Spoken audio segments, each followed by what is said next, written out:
So yun nga no, welcome to my YouTube channel. At ipapakita ko sa inyo kung ano-ano ang mga kaganapan dito sa Toyota Balintawak. At ipapakita ko sa inyo kung ano ang ginagawa ko sa araw-araw na pagtatrabaho dito. Tara na, magsimula na tayo.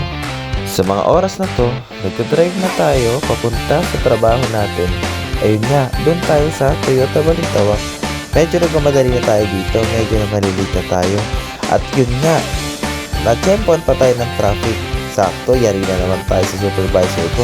Pagkapasok ko pa lang, sinalubong agad kami ng kaibigan ko ng sobre. Manghihingi kami ng donasyon para sa Christmas party na gaganapin dito sa Toyota Balintawak. And hinahanap namin dito yung mga managers, yung mga matataas yung posisyon. Malay mo makarami kami. Sa mga oras na to, nandito kami sa HR department para manghiram ng laminating. And ayun nga, yung tropa ko may crush sa HR. Kaya yun, naasar ko siya. Pero syempre, wala tayong magagawa.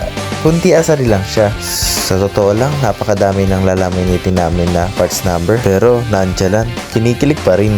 Bale, paulit-ulit lang naman ang ginagawa namin dito sa Toyota. Wala, kundi mag-encode, mag-ayos ng mga parts number, at kung ano-ano pa. At pwede din kaming magbenta dito kung gugustuhin namin.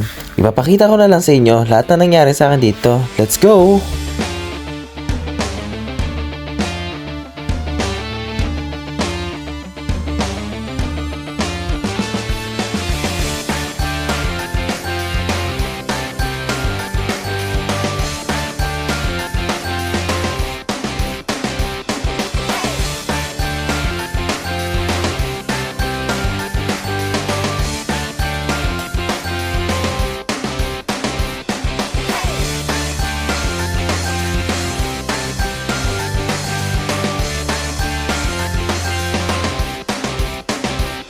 Sa sobrang daming kaganapan dito sa Toyota Balintawak, wala, hindi ko na mailagay yung iba.